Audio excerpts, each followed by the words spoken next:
Welcome to Kavin educations. ఈ రోజు మనం డిస్కస్ అయిపోయే చాప్టర్ పౌరసత్వం అంటే ఏంది, సిటిజన్షిప్ అనమాట. యాజ్ యూజువల్ మనం వివిధ అంశాలు డిస్కస్ చేస్తాం. పౌరసత్వం అంటే ఏంది, దాని అర్థ వివరణ, అసలు పౌరసత్వం అంటే ఏంది, దానికి సంబంధించిన రాజ్యాంగ ప్రకరణలు, భారతదేశంలో పౌరసత్వం పొందే పద్ధతులు, పౌరసత్వం ఎలా రద్దు చేస్తారు, వాటి పద్ధతులు, భారత పౌరులకు మాత్రమే వర్తించే హక్కులు కొన్ని, భారత పౌరులకి విదేశీయులకు వర్తించే హక్కులు, ఏక పౌరసత్వం అంటే ఏంది, ద్వంద్వ పౌరసత్వం అంటే ఏంది, నేషనల్ రిజిస్టర్ ఆఫ్ సిటిజన్స్ అంటే ఏంది, ఇన్నర్ లైన్ పర్మిట్ అంటే ఏంది, పౌరసత్వం గురించి ముఖ్యమైన చట్టాలు. అసలుకి పౌరసత్వం అంటే ఏంది, సిటిజన్షిప్ అంటే పౌరసత్వం. పౌరసత్వం అనేది ఆంగ్ల భాషలో సిటిజన్షిప్ అంటారు. ఇది లాటిన్ భాష నుంచి ఏర్పడింది. సిటిజన్షిప్ అనే పదం లాటిన్ నుంచి ఏర్పడింది. సివిస్, సివిటాస్ అనే పదాల నుంచి ఉద్భవించింది. సివిస్ అంటే పౌరులు, సివిటాస్ అంటే నగరం, అంటే నగరంలోనే పౌరులు అని అర్థం అంతే. జస్ట్ ఆ పౌరులకు పౌర రాజకీయ హక్కుల్ని కల్పిస్తారు పౌరులందరికీ. విదేశీయులకు కూడా కొన్ని హక్కులు కనిపిస్తారు, ఎందుకంటే విదేశాల్లో నుంచి మన దగ్గరికి వచ్చిన వాళ్ళు కూడా బతకాలి కదా, అందుకని. భారతదేశంలో పౌరసత్వం గురించి రాజ్యాంగ ప్రకరణలు. సో వీటిలో ఇంపార్టెంట్ రెండవ భాగంలో పౌరసత్వం గురించి డిస్కస్ చేశారు. 5 నుంచి 11 ప్రకరణలు. 1 నుంచి 4 వచ్చేసి రాజ్యం, వాటి గురించి అనమాట. 5 నుంచి 11 పౌరసత్వం, 12 నుంచి 35 ప్రాథమిక హక్కులు, 36 నుంచి 51 directive principles of state policy or నిర్దేశక నియమాలు ఆర్ ఆదేశిక సూత్రాలు, 51A ప్రాథమిక విధులు. ఈ మోస్ట్ ఇంపార్టెంట్, వరుస గుర్తుపెట్టుకోవాలి ఏ పార్ట్ లో ఉంది, ఎక్కడి నుంచి ఎంతవరకు. సో దేశ విభజన నేపథ్యంలో ప్రాథమిక పౌరసత్వం గురించి ఎక్కువ ఆర్టికల్స్ ఏం పెంపొందించలేదు అనమాట. అంటే తర్వాత కూడా పౌరసత్వం మీద చాలా వస్తుంటాయి కాబట్టి పార్లమెంట్ ఒక చట్టం ద్వారా అవన్నీ చేయవచ్చు అని చెప్పేసి ఎక్కువ రాజ్యాంగంలో ఎక్కువ పొందుపరచలేదు పౌరసత్వం గురించి. అందుచేత పౌరసత్వం గురించి సంబంధించిన అంశాలు చేయడానికి రాజ్యాంగానికి హక్కు కల్పించారు. అంటే రాజ్యాంగం పార్లమెంట్కి హక్కు కల్పించారు. అంటే పార్లమెంటు చట్టాల ద్వారా పౌరసత్వానికి సంబంధించిన వివిధ అంశాలను రూపొందించవచ్చు అనే చట్టం అని హక్కు కల్పించారు రాజ్యాంగంలో. దానికి అనుగుణంగా పార్లమెంటు పౌరసత్వ చట్టం 1955లో జరిగింది. 1955లో పౌరసత్వ చట్టం చేసింది పార్లమెంటు. ఆ చట్టాన్ని సవరణలు చేశారు. 2019లో చివరి సవరణ చేశారు. 57, 60 చాలాసార్లు సవరణ చేశారు, పెద్ద ఇంపార్టెంట్ ఏం కాదు. ఇప్పుడు పౌరసత్వంలో గల రాజ్యాంగ ప్రకరణను మనం డిస్కస్ చేద్దాం. ఎప్పుడు అడగలేదు ఇవి, నాకు ఐడియా ఉండి ఎప్పుడు అడగలేదు. అంటే ప్రకరణ 5 అంటే ఏంది, ప్రకరణ 6 అంటే ఏంది, ప్రకరణ 7 అంటే ఏంది, 8, 9, 10, 11 అంటే ఏంది ఎప్పుడు అడగలేదు. But just for a information thing discuss చేద్దాం. సో రాజ్యాంగంలో 5 నుంచి 11 వరకు పౌరసత్వం గురించి డిస్కస్ చేశారు. ప్రకరణ 5 ప్రకారం ఏంటంటే రాజ్యాంగం అమల్లోకి వచ్చే నాటికి, రాజ్యాంగం ఎప్పుడు అమల్లోకి వచ్చింది, 1950 జనవరి 26. రాజ్యాంగాన్ని ఆమోదించిన తేదీ 1949 నవంబర్ 26. అప్పటికి భారతదేశంలో ఎవరైనా నివసించి ఉంటే వారందరూ పౌరులే. రాజ్యాంగం అమలు నాటికి ముందు 5 సంవత్సరాలు భారతదేశంలో ఉన్నా కానీ వాళ్ళు కూడా పౌరులే. ప్రకరణ 5 ప్రకారం. ప్రకరణ 6 ప్రకారం ఏంటంటే పాకిస్తాన్ నుంచి ఇండియాకి ఎవరైతే వలస వస్తారో వాళ్ళు 1948 జూలై 19 లోపల వాళ్ళు కమిషనరేట్ల దగ్గర తమ పౌరసత్వాన్ని నమోదు చేసుకుంటే వారు అర్హులు అనమాట. ప్రకరణ 6 ప్రకారం. ప్రకరణ 7 ప్రకారం ఏంది, ఫస్ట్ ఇండియా నుంచి పాకిస్తాన్కి వలస వెళ్ళి తర్వాత పాకిస్తాన్ నుంచి మళ్ళీ ఇండియాకి వచ్చి 1948 మార్చి 21 లోపల ఎవరైతే నమోదు చేసుకుంటారో వాళ్ళందరూ అర్హులు అనమాట. ఇంపార్టెంట్ ఏం కాదు, just point for sake discuss చేస్తున్నాను అంతే. ప్రకరణ 8 ప్రకారం తల్లిదండ్రులు, మాతలు వాళ్ళంతా, అంటే తల్లిదండ్రులు కానీ పేరెంట్స్ కానీ ఇండియన్ పౌరులు అయి ఉంటే వాళ్ళు వాళ్ళ కొడుకులు వాళ్ళు భారత సంతతికి చెందిన వాళ్ళైతే రక్త సంబంధం మీదకి పౌరసత్వాన్ని పొందవచ్చు. ప్రకరణ 9 ప్రకారం ఏదైనా ఒక పౌరుడు విదేశీ పౌరసత్వాన్ని పొందితే భారతదేశ పౌరసత్వాన్ని కోల్పోతాడు.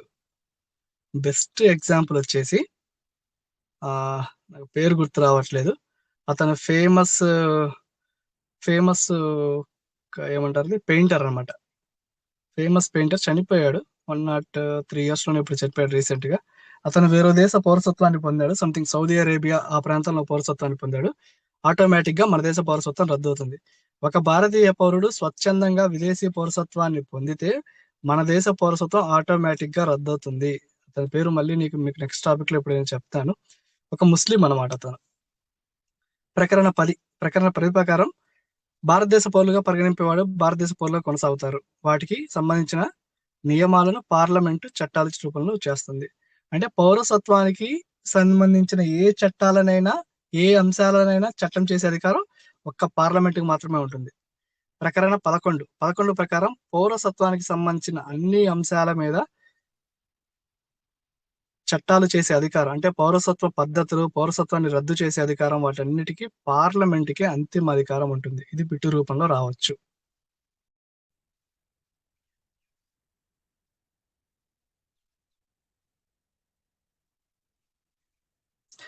నెక్స్ట్, భారతదేశంలో పౌరసత్వాన్ని పొందే పద్ధతులు. ఇందాక భారత్ నుంచి ఒక అతను వెళ్ళేసి పౌరసత్వం రిజెక్ట్ చేశాడని చెప్పాడు కదా, అతను ఫేమస్ పెయింటర్ ఎంఎఫ్ హుస్సేన్ అనమాట. ఎంఎఫ్ హుస్సేన్ 2007 లో ఏం చేశాడంటే ఖతార్ యొక్క పౌరసత్వం తీసుకున్నాడు. దాంతో ఆటోమేటిక్ గా భారతీయ పౌరసత్వం అతను రద్దయింది అనమాట. ఫేమస్ పెయింటర్, చాలా చాలా ఫేమస్ పెయింటర్ అనమాట. క్యూబిస్ట్ పెయింట్స్ లో అతను ఫేమస్ అనమాట. అది గుర్తుపెట్టుకోండి. ఎగ్జాంపుల్స్ కానీ గుర్తుపెట్టుకుంటే మీరు ఎప్పటికీ మర్చిపోరు. సో భారత పౌరసత్వం చట్టం 1955 ప్రకారం ఈ క్రింది పద్ధతుల్లో పౌరసత్వం చట్టాలు పొందవచ్చు. పుట్టుక ద్వారా పౌరసత్వం, వారసత్వం ద్వారా పౌరసత్వం, రిజిస్ట్రేషన్ ద్వారా పౌరసత్వం, సహజీకృతం ద్వారా పౌరసత్వం. ఈ 4 పద్ధతుల్లో పౌరసత్వం పొందవచ్చు అనమాట. బిట్ ఎలా రావచ్చు? పౌరసత్వం ఏ పద్ధతి ద్వారా పొందవచ్చు? పుట్టుక ద్వారా పౌరసత్వం, వారసత్వం, రిజిస్ట్రేషన్, పైవన్నీ. సో పుట్టుక ద్వారా ఎలా పౌరసత్వం వస్తుంది? పుట్టుక ద్వారా పౌరసత్వం అంటే ఇండియాలో పుట్టుండాలి ఫస్ట్. 1950 జనవరి 26 నుంచి 1987 లోపల భారతదేశంలో ఎవరు పుట్టినా గానీ వాళ్ళు భారతీయ పౌరులు అవుతారు. 1987లో ఒక అమెండ్మెంట్ చేశారన్నమాట. భారతదేశంలో పుట్టుండవచ్చు, కానీ భారతదేశంలో పుట్టినంత మాత్రం వాడికి పౌరసత్వం రాదు.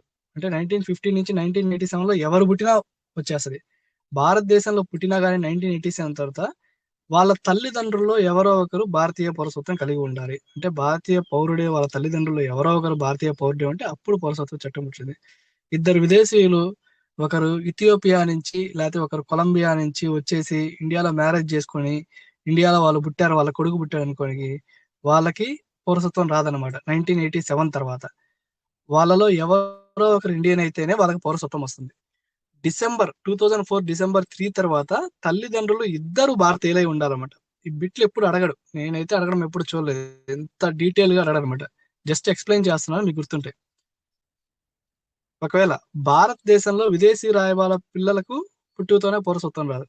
భారతదేశంలో విదేశీ రాయబారులు ఉంటారు. సపోజ్ కెనడా నుంచి ఒక రిప్రజెంటేషన్ ఉంటారు, పాకిస్తాన్ నుంచి ఒక రిప్రజెంటేషన్ ఉంటారు అనమాట. మనం కూడా రిప్రజెంటేషన్లు వేరే దేశాల్లో ఉంటారు, వాళ్ళని ఐఎఫ్ఎస్, ఇండియన్ ఫారెన్ సర్వీస్ అధికారులు అంటారు అనమాట. అలా విదేశీ రాయబారులకి పుట్టుకతో పౌరసత్వం, విదేశీ రాయబార పిల్లలకి పుట్టుకతో పౌరసత్వం రాదు. ఇది పుట్టుకతో పౌరసత్వం వచ్చే కాన్సెప్ట్, పుట్టుక ద్వారా పౌరసత్వం. నెక్స్ట్, వారసత్వం ద్వారా పౌరసత్వం. వారసత్వం అంటే ఏంది? సపోజ్ ఎక్స్ అనే వ్యక్తి ఉన్నాడు, అతని కొడుకు వై, అంటే ఎక్స్ యొక్క వారసుడు వై అనమాట. సో ఈ వారసులకు ఎలా పౌరసత్వం వస్తుంది? 1950 జనవరి 26 తర్వాత 1992 లోపల భారతదేశం బయట జన్మించిన వాళ్ళ తల్లిదండ్రులు కానీ ఒకరు భారతీయులు అయితే ఖచ్చితంగా పౌరసత్వం వచ్చేస్తుంది.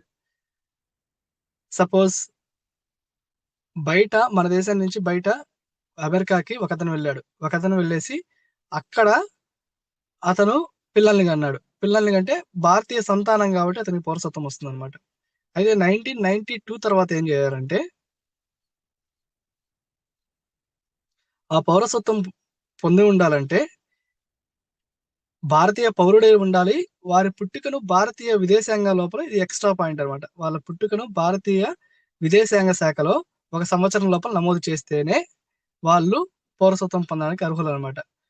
ఒకవేళ అక్కడ పుట్టిన తర్వాత, అమెరికాలో పుట్టిన తర్వాత వాడికి అక్కడ కూడా పౌరసత్వం లభిస్తే మేజర్ అయిన తర్వాత ఆ పౌరసత్వాన్ని వదులుకోవాలి, అప్పుడే అతనికి ఇండియన్ పౌరసత్వం వస్తుంది. అది వారసత్వం ద్వారా పౌరసత్వం. రిజిస్ట్రేషన్ ద్వారా పౌరసత్వం అంటే రిజిస్ట్రేషన్ కూడా చేసుకోవచ్చు. ఆ రిజిస్ట్రేషన్ ద్వారా పౌరసత్వం వస్తుంది. కొన్ని వర్గాల వాళ్ళకి రిజిస్ట్రేషన్ ద్వారా పౌరసత్వం లభిస్తుంది.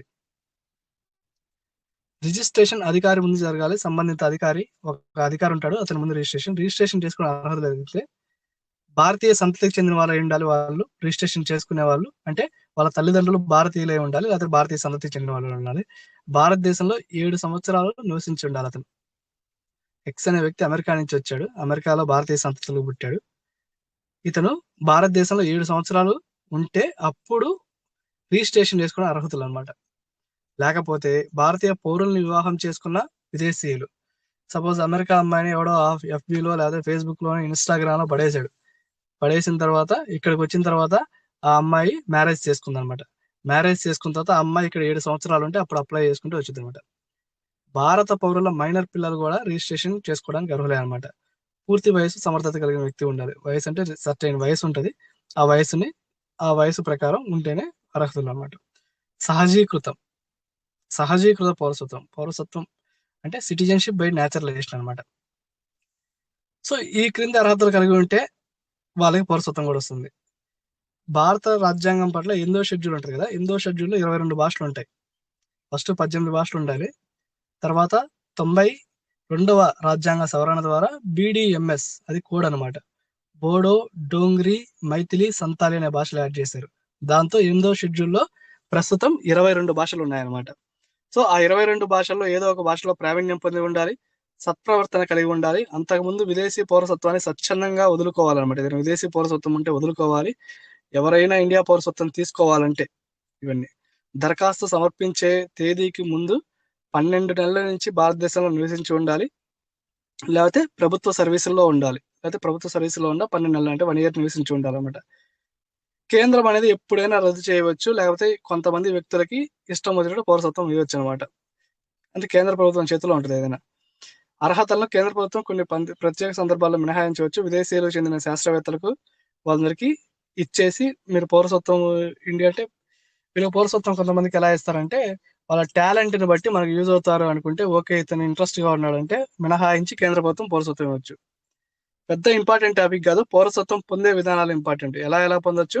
పుట్టుక ద్వారా పౌరసత్వం, వారసత్వం ద్వారా పౌరసత్వం, రిజిస్ట్రేషన్ ద్వారా పౌరసత్వం, సహజీకృత పౌరసత్వం.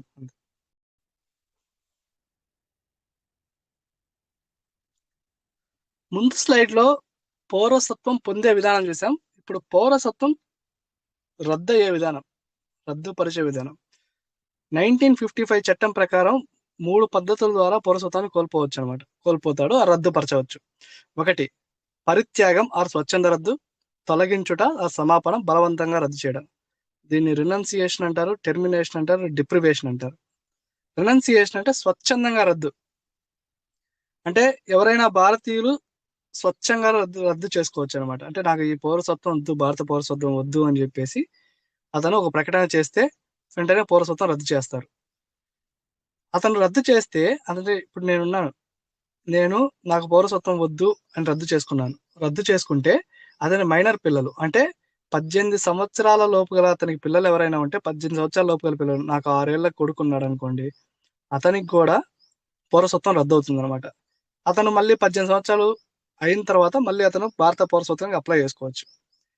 నెక్స్ట్ సమాపనం ఆర్ టెర్మినేషన్. వేరే పౌరసత్వాన్ని పొందితే అంటే ఒత్తిడికి నిర్బంధానికి గురి కాకుండా వ్యక్తి తనంతట తాను వేరే పౌరసత్వాన్ని పొందితే ఆటోమేటిక్ గా భారత పౌరసత్వం రద్దు అవుతుంది. ఇది MF హుస్సేన్ దాంట్లో అదే. MF హుస్సేన్ ఇండియాకి చెందిన ఫేమస్ పెయింటర్.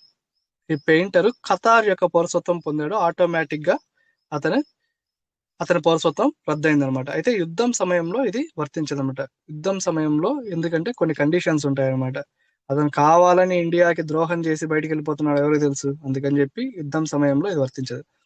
బలవంతంగా దేశద్రోహానికి పాల్పడినా, రాజ్యానికి విధేయత ప్రకటించకపోయినా, ఇంకా సెంట్రల్ గవర్నమెంట్ కేంద్ర ప్రభుత్వం ఇష్టం అనమాట. ఈ అన్ని సందర్భాల్లో లేకపోతే పౌరసత్వాన్ని పొందిన 5 సంవత్సరాల లోపల ఏదైనా దేశంలో 2 సంవత్సరాల శిక్ష అనుభవించిన వాళ్ళ ఈ కండిషన్స్ మీద శాశ్వతంగా భారత పౌరసత్వం రద్దు చేయొచ్చు. తప్పుడు పద్ధతి ద్వారా సిటిజన్షిప్ పొందిన రద్దు చేయొచ్చు అనమాట. ఈ 3 పద్ధతుల ద్వారా ఏమేంటి? Renunciation, next termination, next deprivation, స్వచ్ఛందంగా రద్దు చేయడం, సమాపనం ఆర్ తొలగించడం, బలవంతంగా రద్దుపరచడం.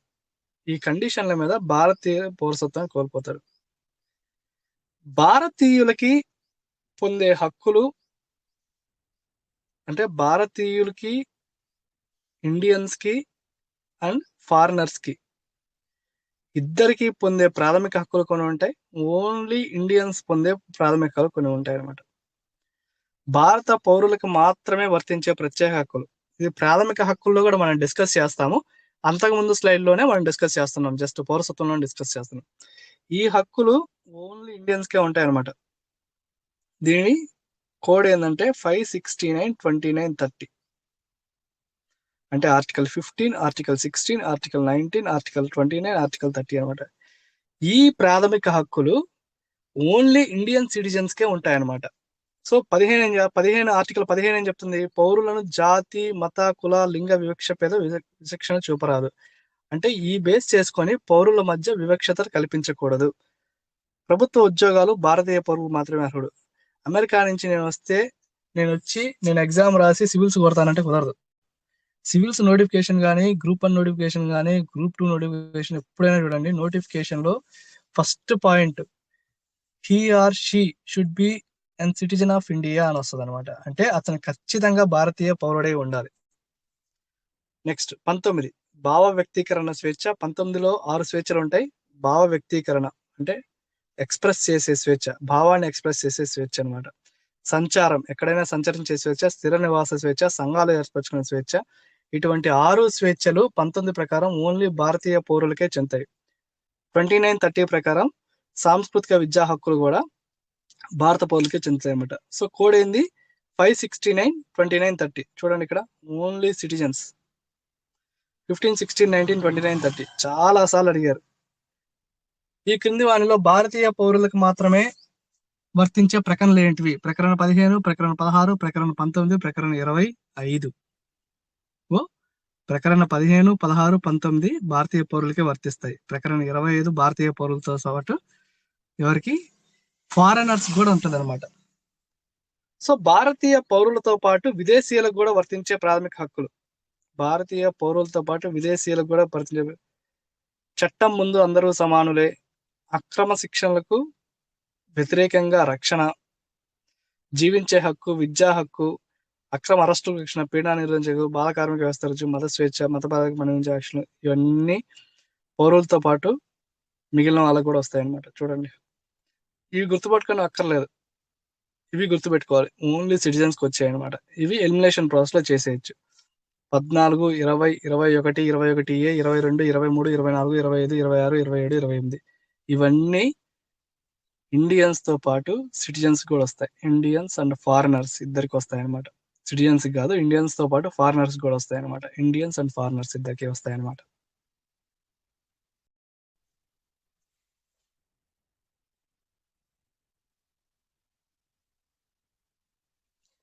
నెక్స్ట్ వచ్చేసి ఏక పౌరసత్వం భావన అంటే సింగిల్ సిటిజన్షిప్. ఇండియా అనేది సమాఖ్య సిస్టమ్ అనమాట. అంటే ఫెడరల్ సిస్టమ్ అనమాట. కానీ ఫెడరేషన్ అనే వర్డ్ ఎక్కడ డిఫైన్ చేయలేదు.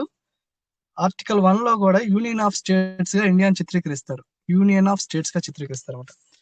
సమాఖ్య వ్యవస్థలో దాదాపుగా ద్వంద్వ పౌరసత్వం ఉంటుంది. ద్వంద్వ పౌరసత్వం అంటే ఇప్పుడు ఆస్ట్రేలియాలో కానీ, స్విట్జర్లాండ్ లో కానీ, అమెరికాలో కానీ, అమెరికాన్ ఎగ్జాంపుల్ తీసుకుంటే America is the best federation. American example తీసుకుంటే అమెరికాలో నేషనల్ లెవెల్లో సిటిజన్షిప్ ఉంటుంది, మళ్ళీ స్టేట్ లెవెల్లో సిటిజన్షిప్ ఉంటుంది. సపోజ్ నెవడా రాష్ట్రంలో నిర్వహిస్తున్నాం అంటే నెవడా సిటిజన్షిప్ ఉంటుంది అనమాట. అయితే కొలంబస్ రాష్ట్రంలో నివసిస్తుంటే కొలంబస్ సిటిజన్షిప్ ఉంటుంది. అయితే డల్లాస్ లో నివసిస్తుంటే డల్లాస్ సిటిజన్షిప్ ఉంటుంది అనమాట. న్యూయార్క్ లో ఉంటే న్యూయార్క్ రాష్ట్రంలో ఉంటే న్యూయార్క్ సిటిజన్షిప్ ఉంటుంది. అలా అమెరికన్స్ కి 2 సిటిజన్షిప్స్ ఉంటాయి. ఒకటి స్టేట్ సిటిజన్షిప్, ఇంకోటి అమెరికన్ సిటిజన్షిప్ అనమాట. కానీ ఇండియాలో ఓన్లీ ఇండియన్ సిటిజన్షిప్ ఉంటుంది అనమాట. మనకు ఆంధ్ర సిటిజన్షిప్, తెలంగాణ సిటిజన్షిప్ అలా ఉండదు అనమాట. అందుకని ఏక పౌరసత్వ సిటిజన్షిప్ ఉన్నది ఇండియాలో. ఉన్నప్పటికీ కానీ కొన్ని పరిమితులు ఉంటాయన్నమాట. ఒకే పౌరసత్వం ఉన్నప్పటికీ ఉద్యోగాల విషయంలో కానీ, ఇప్పుడు నేను వెళ్ళి ఛత్తీస్గఢ్లో ఉద్యోగం అప్లై చేస్తాను, నేను ఇండియన్ సిటిజన్షిప్ ఒక్కటే కదా భారతీయ పౌరుని అంటే ఒప్పుకోరనమాట. సర్టెన్ చట్టాలు ఉంటాయి వాటికి సంబంధించి. నేను అక్కడ నాన్ లోకల్ అవుతాను, ఆ నాన్ లోకల్ కింద నాకున్న వాళ్ళు ఆ స్టేట్ చట్టం చేసిన 20% 10% ఆ సీట్లు మాత్రమే కేటాయిస్తారన్నమాట. చూడండి, భారతదేశంలో ఎక్కడ జన్మినా ఒకే పౌరసత్వాన్ని పొందుతారు, కానీ ప్రభుత్వ ఉద్యోగాలు ఇతరత్ర విషయాల్లో ప్రాతిపదికన మీద కొన్ని ప్రయోజనాలు కలిగించారు. 16 ప్రకారం లోకల్ నాన్ లోకల్ అని వర్గీకరించారు. నిబంధన ప్రకారం అంటే ప్రకరణ ప్రకారం ఆదివాసీ ప్రాంతాల్లో కొన్ని ప్రత్యేకతలు ఉంటాయి. షెడ్యూల్ ట్రైబ్ లోకి వెళ్ళేసి నేను ఎక్కడైనా నివసించవచ్చు, ఇక్కడ ఉన్న హక్కులను పొందుతాను, ఇక్కడ కొన్ని షెడ్యూల్డ్ ట్రైబ్ కేటాయించిన అంశాలు నాకు వర్తిస్తాయంటే ఒప్పుకోరనమాట. అలా పరిమితులు విధించారనమాట. కెనడా సమాఖ్య వలె ఏక పౌరసత్వాన్ని మనం తీసుకున్నాము. ఎందుకు తీసుకున్నామంటే దేశీయ సమగ్రతను కాపాడడానికి. అంటే ఒకటే సిటిజన్షిప్ ఉంటే అందరూ కలిసి ఉంటారు అనే భావన మెంటల్ గా ఉంటుందన్నమాట. లేకపోతే నేను ఆంధ్ర సిటిజన్ నేను విడిపోతాను, నేను తెలంగాణ సిటిజన్ నేను విడిపోతాను ఇండియా నుంచి అనే భావన వస్తుంది. కాబట్టి దేశ సమైక్యతను దృష్టిలో ఉంచుకొని సిటిజన్షిప్ ఇంప్లిమెంట్ చేస్తున్నారు, సింగిల్ సిటిజన్షిప్ ని. ద్వంద్వ పౌరసత్వంకి కొన్ని కాన్సెప్ట్స్ అంతే. ఇది ద్వంద్వ పౌరసత్వం కాదు. ద్వంద్వ పౌరసత్వంలో విదేశాల్లో ఉండే భారతీయులకి వీసా పరమైన ఇబ్బందులు ఉండకుండా పోవడానికి కొన్ని, ఇప్పుడు ఆల్మోస్ట్ 2 కోట్ల మంది భారతదేశానికి చెందిన వాళ్ళు విదేశాల్లో నివసిస్తున్నారు. వాళ్ళ కోసము సిటిజన్షిప్ ఇవ్వకుండా సిటిజన్షిప్ లాంటి కొన్ని ప్రత్యేక హక్కులు కల్పించడానికి ఈ కాన్సెప్ట్ తెచ్చారన్నమాట. దాంట్లో డిఫరెంట్ టైప్స్ ఏంటంటే ఎన్ఆర్ఐ అంటే non residence of India. NRI candidate అంటారు కదా, ఇక్కడ నుంచి వీసా తీసుకొని అక్కడికి పోయి సెటిల్ అయిన వాళ్ళు ఎన్ఆర్ఐస్ అనమాట. అక్కడ గ్రీన్ కార్డ్ అప్లై చేసేసి వాళ్ళు హ్యాపీ అక్కడ సిటిజన్షిప్ పొందుతారు. Next persons of Indian origin. Persons of Indian origin అంటే Kamala Harris persons of India origin కి ఎగ్జాంపుల్. కమలా హ్యారిస్ వాళ్ళ మదర్ ఇండియన్, అక్కడ ఫారినర్ ని పెళ్లి చేసుకుంది, అక్కడ కమలా హ్యారిస్ పుట్టింది, అక్కడే పెరిగింది, అక్కడ సిటిజన్షిప్ పొందింది. కానీ వాళ్ళ సంతతి అంటే పర్సన్స్ ఆఫ్ ఇండియన్ వాళ్ళ అమ్మా నాన్నలు ఇక్కడికి చెందిన వాళ్ళు అనమాట. నెక్స్ట్ బాబీ జిందాల్ ఇట్లాంటి వాళ్ళందరూ నీకు పర్సన్స్ ఆఫ్ ఇండియన్ ఆరిజిన్. కొత్త కాన్సెప్ట్ ఏంటంటే overseas citizen of India. Overseas citizen of ఇండియాకి ఈ పర్సన్స్ ఆఫ్ ఇండియన్ ఆరిజిన్ కి పెద్ద తేడా ఏం లేదు. ఫస్ట్ లో overseas citizen of India persons of 2005 లో ప్రత్యేక హక్కులు కల్పించడానికి కొత్త కాన్సెప్ట్ తీసుకొచ్చారు. ఓవర్సీస్ సిటిజన్ ఆఫ్ ఇండియా అంటే భారతదేశం బయట ఉన్న భారతీయ సిటిజన్స్ అని, ఓవర్సీస్ లో ఉన్న భారతీయ సిటిజన్స్ అని మీనింగ్ అంతే. సో ఎన్ఆర్ఐస్ విదేశాల్లో తాత్కాలికంగా నివసిస్తున్న మొదటి తరం భారతీయులు ఎన్ఆర్ఐస్ అనమాట. అంటే ఇక్కడ నుంచి టీసీఎస్ లో ఇన్ఫోసిస్ లో పనిచేస్తూ అక్కడికి వెళ్ళేసి అక్కడ ఉద్యోగరీత్యా పనిచేస్తున్న వాళ్ళు అనమాట, వీళ్ళు ఎన్ఆర్ఐస్. సో దాన్ని ఈ చట్టాల్లో, ఇన్కమ్ ట్యాక్స్ చట్టాల్లో, ఫారిన్ ఎక్స్చేంజ్ మేనేజ్మెంట్ చట్టాల్లో, ఫెమా యాక్ట్ లో ఎన్ఆర్ఐస్ అనే పదాన్ని నిర్వచించారు. వీరికి పాస్పోర్ట్ ఉంటుంది. భారతదేశానికి ఎన్ఆర్ఐస్ రావాలంటే ఏ వీసా అవసరం లేదు. ఇప్పుడు సపోజ్ ఇక్కడ నుంచి టీసీఎస్ నుంచి వర్క్ చేయడానికి అక్కడికి పోయేసి అక్కడ 4 సంవత్సరాలు వర్క్ చేసి మళ్ళీ ఇక్కడికి రావాలంటే భారత పాస్పోర్ట్ ఉంటే సరిపోద్ది, ఏం వీసా అవసరం లేదు, ఎందుకంటే ఇక్కడి నుంచే వాడు వెళ్ళాడు కాబట్టి. సో ఇది ఎన్ఆర్ఐ కాన్సెప్ట్. అర్థమైంది కదా. టీసీఎస్ నుంచి లేదా ఇన్ఫోసిస్ నుంచి ఒక అతను H1B వీసా తీసుకొని వెళ్ళిపోయిన తర్వాత అక్కడ వర్క్ చేస్తున్నాడు, లేకపోతే L1 వీసా తీసుకొని వెళ్ళిపోయాడు, లేకపోతే స్టూడెంట్ వీసా తీసుకొని ఒక వ్యక్తి స్టూడెంట్ చదువుకోవడానికి వెళ్ళాడు, వాళ్ళకి రావడానికి పాస్పోర్ట్ ఉంటే సరిపోతుంది, వాళ్ళకి వీసా అవసరం లేదు. Next persons of Indian citizen, వీళ్ళకి వీసా అవసరం. అంటే ఎగ్జాంపుల్ బాబీ జిందాల్ చెప్పాం కదా, కమలా హ్యారిస్, బాబీ జిందాల్ వీళ్ళంతా పర్సన్స్ ఆఫ్ ఇండియన్ ఆరిజిన్ కిందకి వస్తారన్నమాట. విదేశీ పౌరసత్వాన్ని కలిగి ఉన్న 2వ తరం భారతీయులు. అంటే మొదటి తరం వచ్చేసి అంటే వాళ్ళ అమ్మా నాన్నలు వచ్చేసి ఇండియన్స్ ఎవరో ఒకరు అయి ఉండాలి, విదేశాలకు వెళ్ళిపోయి స్థిరపడి ఉంటే అక్కడ పుట్టిండాలన్నమాట, కొడుకులు కూతురు అక్కడ పుట్టింటే వాళ్ళ సంతానం persons of India. Overseas citizen of India కూడా సేమ్ కాన్సెప్ట్. 1955 చట్టంలో 2005 లో ఓవర్సీస్ ఒక సవరణ చేసి ఓవర్సీస్ సిటిజన్ ఆఫ్ ఇండియా అని చేశారు. కానీ 2011లో నరేంద్ర మోడీ, 2011 కాదు, అరౌండ్ 2016 ఆర్ 17 అనుకుంటా, ఇయర్ కరెక్ట్ చెప్తాను, నరేంద్ర మోడీ ఓసీఐ కార్డ్ని అంటే ఓవర్సీస్ సిటిజన్ ఆఫ్ ఇండియా కార్డ్ని ఎన్ఆర్ఐ కాదు పిఐఓ కార్డ్ని మిక్స్ చేశారు. అంటే ఇప్పుడు 2 లేవన్నమాట. ఓన్లీ ఓసీఐ కార్డే ఉంది. ఈ పిఐఓని ఓసీఐ కార్డులో మిక్స్ చేశారన్నమాట. పిఐఓ కార్డు ఇలా ఉంటుంది. రిపబ్లిక్ ఆఫ్ ఇండియా అని ఉంటుంది. ఇక్కడ మన వీసా లాగానే ఉంటుంది, జస్ట్ పాస్పోర్ట్ లాగానే ఉంటుంది. ఓవర్సీస్ సిటిజన్ ఆఫ్ ఇండియా అని ఇక్కడ రాసుంటారు అనమాట. వీళ్ళకి కొన్ని ప్రత్యేక హక్కులు కల్పించారు, అంటే వీసా ఫెసిలిటీస్ కానీ అట్లాంటివి కల్పించారన్నమాట. So NRIs, PIOs, overseas citizen of India తేడా ఇది. ఓవర్సీస్ సిటిజన్ ఆఫ్ ఇండియా అనే కాన్సెప్ట్ ని 2005 డిసెంబర్ 2 నుంచి అమలు చేశారు. 1955 యాక్ట్ ప్రకారం నమోదు చేసుకున్న వ్యక్తులు ఓవర్సీస్ సిటిజన్ ఆఫ్ ఇండియాకి వస్తారనమాట. వాళ్ళకి వీసా సౌకర్యాలు కల్పించడానికి ఇవన్నీ చట్టాలు చేశారు, కొన్ని చట్టాలు కూడా చేశారు. ఆ చట్టాలు కూడా మనం డిస్కస్ చేద్దాం.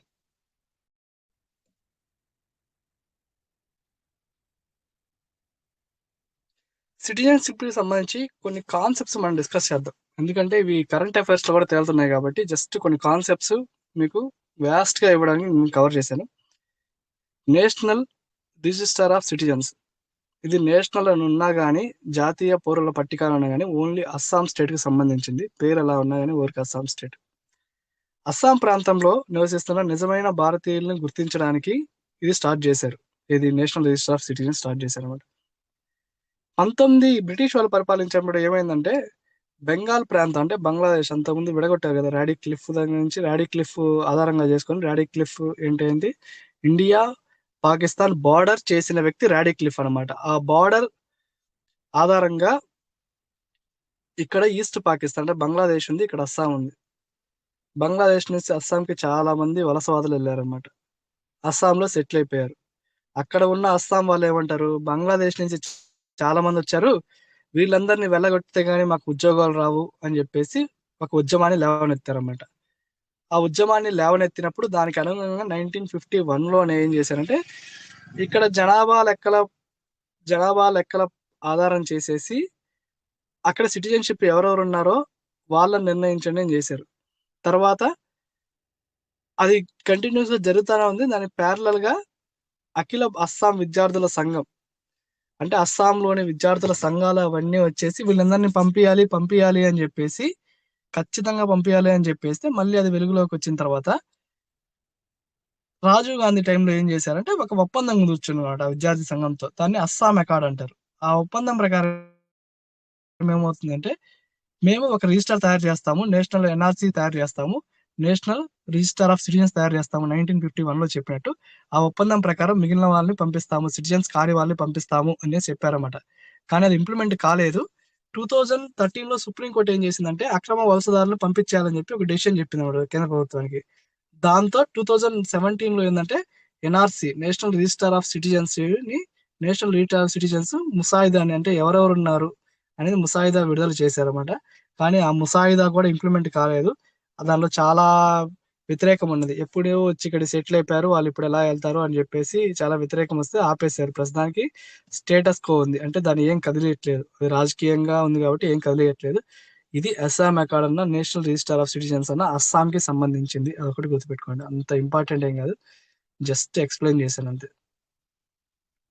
సో ఇన్నర్ లైన్ పర్మిట్ కొద్దిగా ఇంపార్టెంట్. ఇన్నర్ లైన్ పర్మిట్ ఏంటంటే, నార్త్ ఈస్ట్ స్టేట్స్ ఉన్నాయి. నార్త్ ఈస్ట్ స్టేట్స్ లో కొన్ని స్టేట్స్ ఏమేంటివి? అరుణాచల్ ప్రదేశ్. నేను ఎలా గుర్తుపెట్టుకుంటానంటే, ఇవి కోడ్ వర్డ్ ఉందన్నమాట. ఇన్నర్ లైన్ పర్మిట్ దేనికి వస్తుంది అంటే కోడ్ వర్డ్ ఉందన్నమాట. ఆ కోడ్ వర్డ్ ప్రకారం గుర్తుపెట్టుకుంటాను. ఆ కోడ్ వర్డ్ వచ్చేసి అరుణమీనా, అంటే అరుణాచల్ ప్రదేశ్, మీనా అంటే మిజోరాం, నాగాలాండ్. ఇప్పుడు మణిపూర్ కూడా యాడ్ అయింది కాబట్టి, నేను చదివేటప్పుడు మణిపూర్ యాడ్ కాలేదు, ఇప్పుడు మణిపూర్ కూడా యాడ్ అయింది కాబట్టి అరుణ, మణి, మీనా, మిజోరాం, నాగాలాండ్, మణిపూర్, అరుణాచల్ ప్రదేశ్.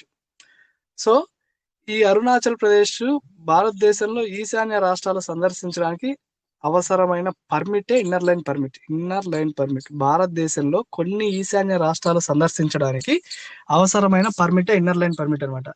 ఆ రాష్ట్రాలు ఏంది? అరుణాచల్ ప్రదేశ్, నాగాలాండ్, మిజోరాం, మణిపూర్. ఇప్పుడు ఈ మధ్య మణిపూర్ కూడా చట్టం చేసింది.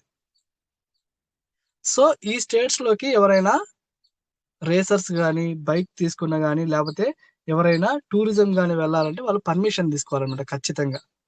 ఆ పర్మిషన్ తీసుకొని వెళ్ళాలి. ఇదే ఇన్నర్ లైన్ పర్మిట్ అనమాట.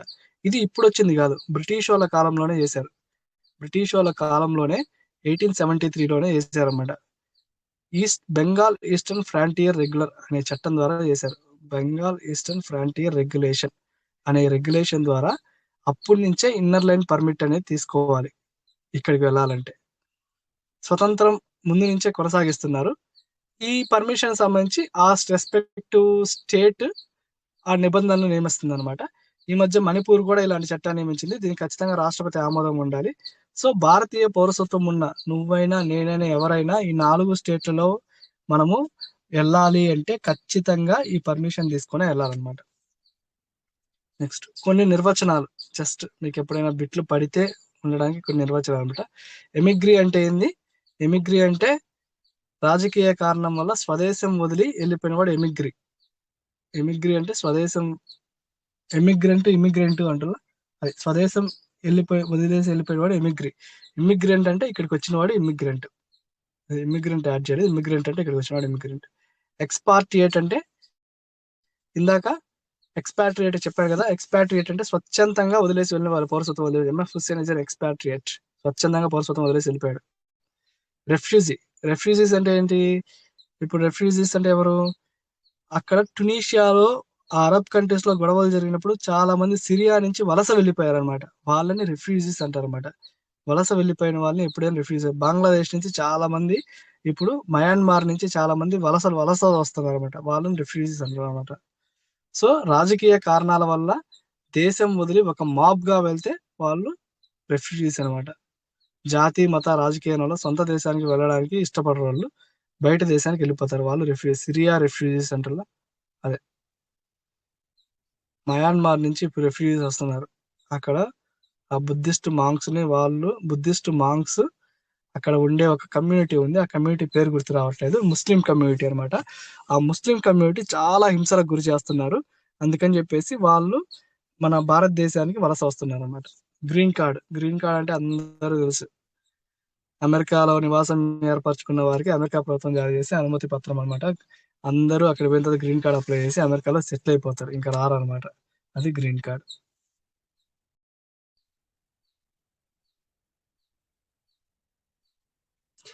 సిటిజన్షిప్ ని ఇంకా డీప్ గా డిస్కస్ చేస్తే, పౌరసత్వంలో మనం చేసిన, అంటే భారత ప్రభుత్వం చేసిన ముఖ్య చట్టాలు డిస్కస్ చేద్దాం.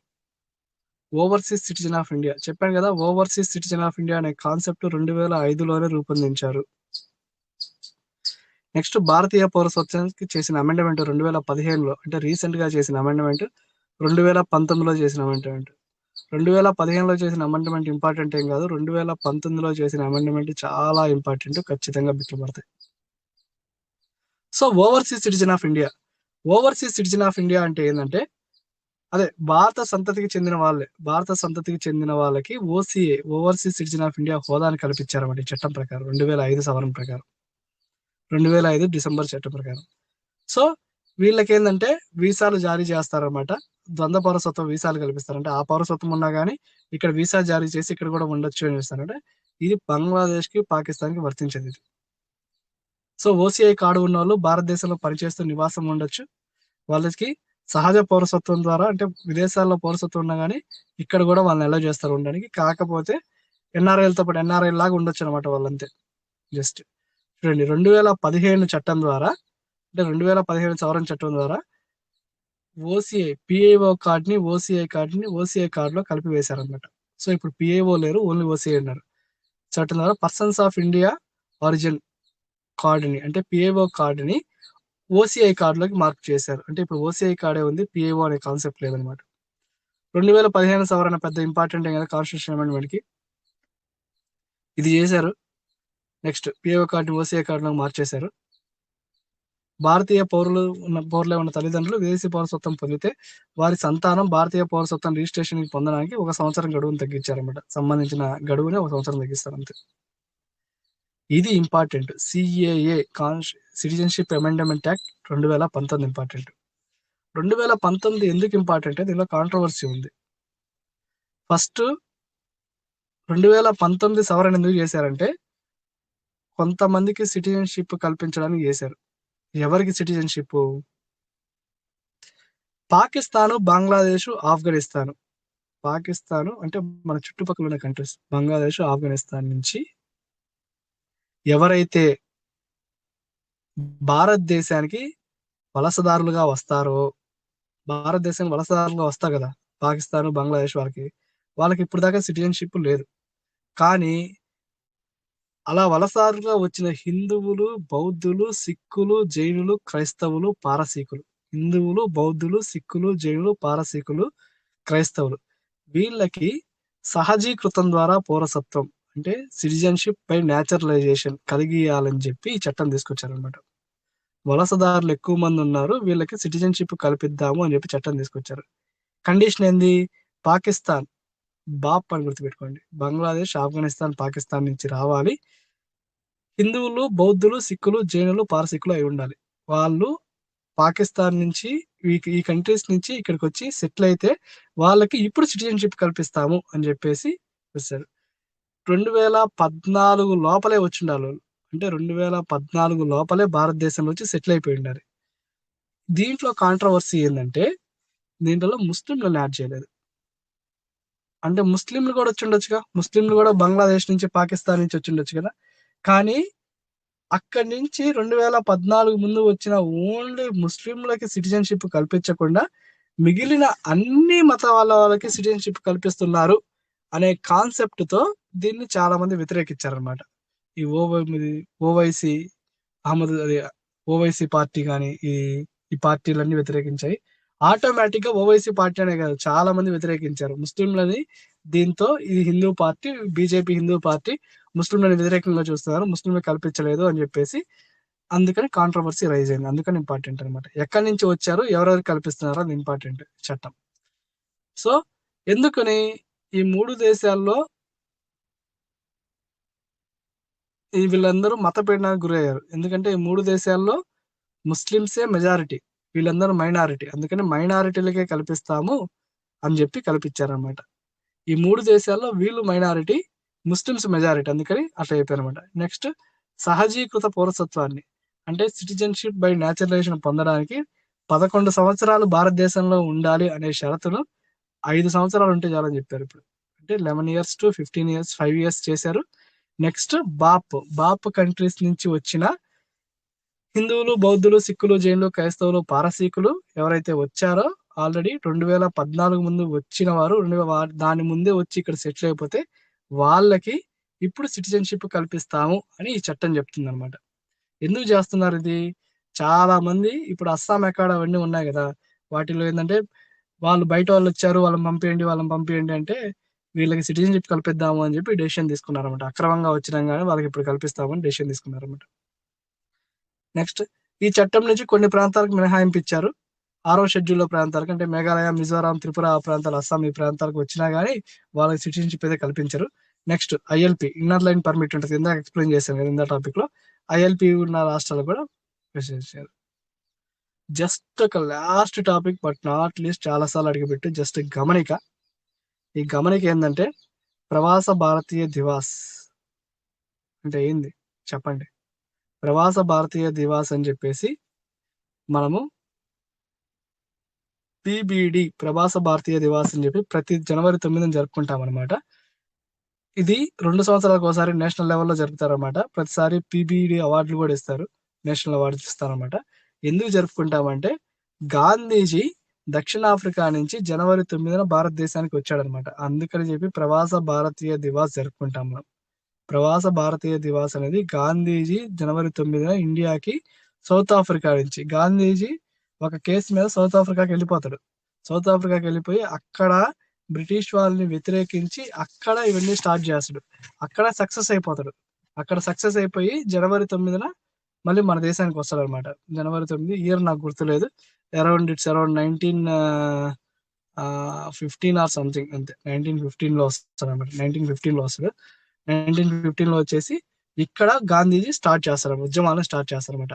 అందుకని దాని సందర్భంగా ప్రవాస భారతీయ దివాస్ జరుపుకుంటారు. చాలా సార్లు ప్రవాస భారతీయ దివాస్ ఎప్పుడు జరుపుకుంటారు? జనవరి 9, జనవరి 10, జనవరి 11, జనవరి 12. ఆన్సర్ జనవరి 9. సో సిటిజన్షిప్ అనే టాపిక్ ని మనం చాలా డీటెయిల్ గా చదివాము. ఇంతకంటే డీటెయిల్డ్ గా అక్కర్లేదు, చదవద్దు కూడా. ఇవన్నీ నోట్స్ చేసుకొని బిట్స్ సాల్వ్ చేయండి. ఖచ్చితంగా మార్క్స్ అనేవి ఎక్కడికి పోవు. Thanks lot, keep watching.